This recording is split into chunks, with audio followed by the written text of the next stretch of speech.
ગુજરાત એટીએસને મોટી સફળતા મળી છે। ડ્રગ્સ સાથે અફઘાની નાગરિકની પણ ધરપકડ કરવામાં આવી છે।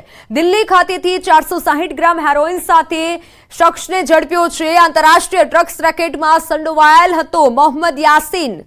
માર્ચ 2024માં આરોપી સાથે એફઆઈઆર નોંધાઈ હતી। આરોપી સામે એટીએસ અને સુરત ક્રાઇમ બ્રાન્ચ જોઈન્ટ તપાસ કરી રહી હતી અને તે દરમિયાન દિલ્હી પોલીસને સાથે રાખી એટીએસની કાર્યવાહી અફઘાનિસ્તાનથી 2017માં મેડિકલ વિઝામાં ભારત આવ્યો હતો, પરંતુ તે શખ્સને હવે ઝડપી પાડવામાં આવ્યો છે। એટીએસની ટીમને મોટી સફળતા મળી છે। टीम बनावવામાં આવેલી જેમાં એટીએસના પીઆઈ અજીત ચાવડાના નેતૃત્વમાં એટીએસની ટીમ અને સાથે સાથે સુરત ક્રાઇમ બ્રાન્ચની ટીમ પણ રાખવામાં આવેલી। એ ટીમ દિલ્હી પોલીસની મદદથી એ જે શકમંદ માણસ છે એની જે જગ્યા પર એ વેચણી કરતો હતો ત્યાંથી એની ધરપકડ કરી અને એની ઝડપી દરમિયાન લગભગ 460 ગ્રામ હેરોઇનને પણ એનાથી આપણે રિકવરી કરવામાં આવેલી છે। એ જે માણસ છે મોહમ્મદ યાસીન એ મૂળ જલાલાબાદ અફઘાનિસ્તાનનો રહેવાસી છે। એ 2017માં ઇન્ડિયામાં આવ્યો હતો, મેડિકલ વિઝાના આધારે આવ્યો હતો। તો અમદાવાદમાં 10 વર્ષની બાળકીના અપહરણનો કેસ કાલુપુર પોલીસે 4 આરોપીઓની ધરપકડ કરી લીધી છે। દંપતીને સંતાન ન હોવાથી અપહરણ કર્યું હતું। આરોપી રાહુલ અને તેની પત્ની સહિત એકની ધરપકડ કરાઈ છે। બાળકીના અપહરણના સીસીટીવી પણ સામે આવ્યા હતા।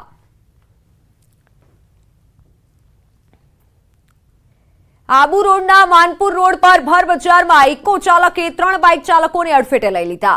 અકસ્માતની ઘટના સીસીટીવીમાં કેદ થઈ। અકસ્માત સર્જી ઇકો ચાલક ઘટના સ્થળેથી ફરાર થઈ ગયો। અકસ્માતમાં 5 લોકોને નાની મોટી ઇજાઓ પહોંચી છે।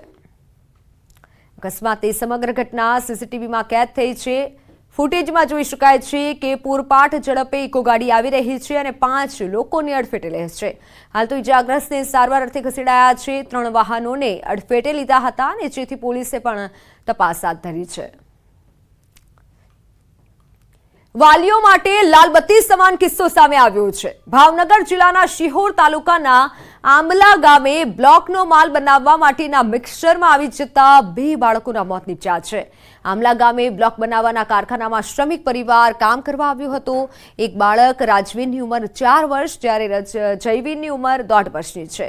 બાળકો રમતા રમતા બ્લોક બનાવવાના મિક્સચરમાં મિક્સ થઈ જતા દુર્ઘટના સર્જાઈ છે। બંને બાળકોના મૃતદેહ ભાવનગરની સરટી હોસ્પિટલ ખાતે લાવવામાં આવ્યા છે। હાલ તો ઘટનાને લઈને પરિવારજનોમાં ઘેરો પ્રત્યાઘાત છે।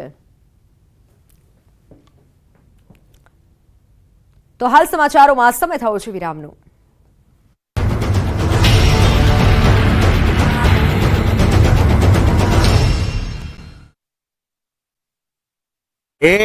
ત્યાં જમીનના બદલે માત્ર જળ જ જોવા મળી રહ્યું છે। ઘેડ પંથકના અનેક ગામમાં પાણી કે પાણીમાં ગામ તે જ ખબર નથી પડતી। વરસાદના વિરામના 2 દિવસ બાદ પણ પાણી ઓસર્યા નથી અને જેના કારણે સ્થાનિકોને ઘરની બહાર જવું પણ મુશ્કેલી ભર્યું બન્યું છે। ઘણા ખેતરોના પાળા તૂટી જવાથી વરસાદી પાણીએ ભારે વિનાશ વેર્યો હોય તેવા દ્રશ્યો સામે આવ્યા। તેમજ રોડ રસ્તાઓ પણ ધોવાઈ જવાના કારણે અનેક ગામોનો સંપર્ક તૂટ્યો। પોરબંદરના પાતામાં દરિયામાં સ્થાપિત શિવલિંગને જળાભિષેક કરવા માટે જાણે કે મધુવંતી નદી દોડી આવી। બાહુબલી ફિલ્મોમાં જેવા દ્રશ્યો હતા કંઈક એના જેવા જ દ્રશ્યો જોવા મળ્યા। ઘેડ પંથકમાં ચારેકોર જળબંબાકારની સ્થિતિ વચ્ચે આ અદ્ભુત દ્રશ્યો સર્જાયા, જ્યાં મધુવંતી નદીના ધસમસતા પાણીનું દરિયા સાથે મિલન થયું। પાણીના પ્રચંડ પ્રવાહથી અહીં અદ્ભુત દ્રશ્યો જોવા મળ્યા, જે નજારો ડ્રોન કેમેરામાં કેદ થયો। ઘેડ પંથકના ગામોમાં પડેલ વરસાદ તથા મધુવંતી નદીના પાણીને કારણે માધવપુર સહિત આસપાસના ગામોમાં જળબંબાકારની સ્થિતિ જોવા મળી રહી છે। ઘેડ પંથકના પાતા ગામેથી ધસમસતો મધુવંતી નદીનું પાણી દરિયામાં વહી જતું જોઈ શકાય છે। પોરબંદરના ઘેડ પંથકમાં ચોમાસાના સમયમાં ભાદર, ઓજત અને મધુવંતી નદીના પાણી ફરી વળે છે। રાજકોટ, જૂનાગઢ અને મેંદરડા સહિતના વિસ્તારમાં ભારે વરસાદ બાદ આ પાણી ઘેડ પંથકમાં ફરી વળે છે અને દિવસો સુધી ઘેડને પાણી બંધક બનાવે છે। આ ત્રણેય નદીના પાણી ગોતા, પાસા સહિતના ગામો પાસેથી દરિયામાં ભળે છે। એક અનુમાન પ્રમાણે ઘેડ પંથકમાં દર ચોમાસામાં 5 થી 6 વખત પૂર આવે છે અને હાલાકી સર્જે છે। ચારે બાજુ પાણી જ પાણી, જ્યાં જ્યાં નજર કરો ત્યાં ત્યાં જોવા મળી રહી છે જળ તબાહી।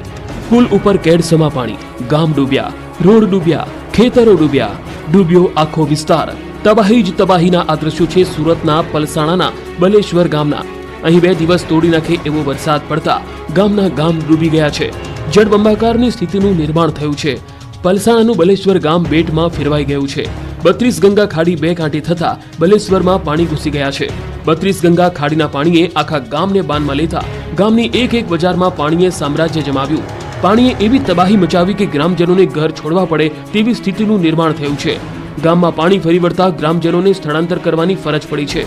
બીજી તરફ નદી એટલી ગાંડીતુર બની છે કે પુલ પરથી પાણી વહી રહ્યા છે. તંત્રએ બેરિકેડ મૂકી પુલ અને રસ્તાઓ બંધ કરવાની ફરજ પડી છે. કડોદરા, બલેશ્વર તેમજ આસપાસના ગામડા સંપર્ક વિહોણા થયા. ગ્રામજનોની દયનીય હાલતનો તાગ મેળવવા માટે વહીવટી તંત્રના કોઈ અધિકારી પણ હજુ સુધી ફરક્યા નથી.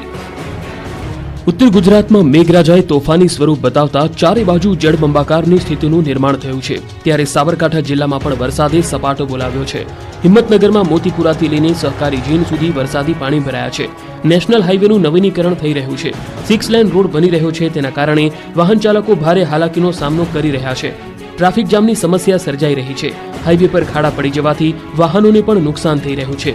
પુલ નીચે વરસાદી પાણી ભરાતા અવરજવરમાં સમસ્યા પડી રહી છે. તેને પગલે સ્થાનિકોમાં રોષ ફેલાયો છે. લોકોની માંગ છે કે યોગ્ય વ્યવસ્થા કરી પાણીનો નિકાલ કરવામાં આવે, જેથી વાહન ચાલકોની મુશ્કેલીઓ ઓછી થાય. ધોધના આ અદ્ભુત દ્રશ્યો છે ઈડરિયા ગઢના.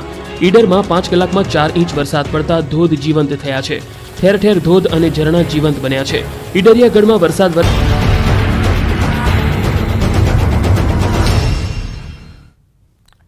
Welcome back. બોટાદમાં સાળંગપુરમાં ભાજપ પ્રદેશની કારોબારી બેઠક પૂર્ણ થઈ. ભાજપ પ્રદેશ કારોબારી બેઠકનો બીજો દિવસ હતો આજે.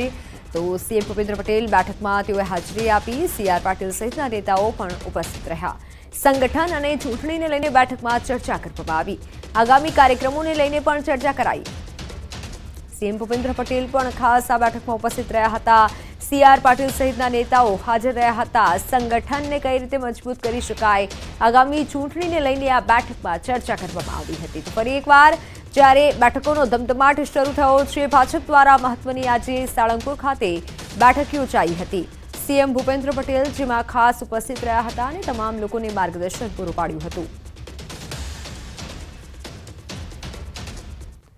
પંચમહાલમાં પોલીસે મહાઠગની ધરપકડ કરી છે. ટ્રેક્ટર ભાડા પર લાવી ગીરવે મૂકી દેતો 17 ટ્રેક્ટર ભાડે લાવી ગીરવે મૂક્યા હતા. પોલીસે ટ્રેક્ટર સહિત 82 લાખનો મુદ્દામાલ જપ્ત કર્યો છે. રાહુલ સોલંકી અને શબ્બીર દારની પોલીસે ધરપકડ કરી લીધી છે. અને એની પૂછપરછમાં એવી હકીકત બહાર આવેલી કે આ રાહુલ અને એના મળતિયા શબ્બીર કરીને જંબુસરનો વતની હતો, એ બંને મળી અને આવા કાલોલ, હાલોલ, ઘોગંબા અને વડોદરા જિલ્લાના ડેસર તાલુકાઓમાંથી ખેડૂતોના આવા ટ્રેક્ટરો ભાડા કરારથી લઈ અને જંબુસર, ભરૂચ ખાતેના જુદા જુદા તાલુકાના ખેડૂતોને ગીરવે આપી દીધેલ હોવાની કબૂલાત કરતા સુરતના પાંડેસરામાં કરંટ લાગતા યુવકનું મોત નીપજ્યું છે. રાત્રિના સમયે કામ કરતા કરંટ લાગ્યો હતો. કરંટ લાગતા 29 વર્ષીય યુવકનું મોત નીપજ્યું છે. સુરતના પાંડેસરા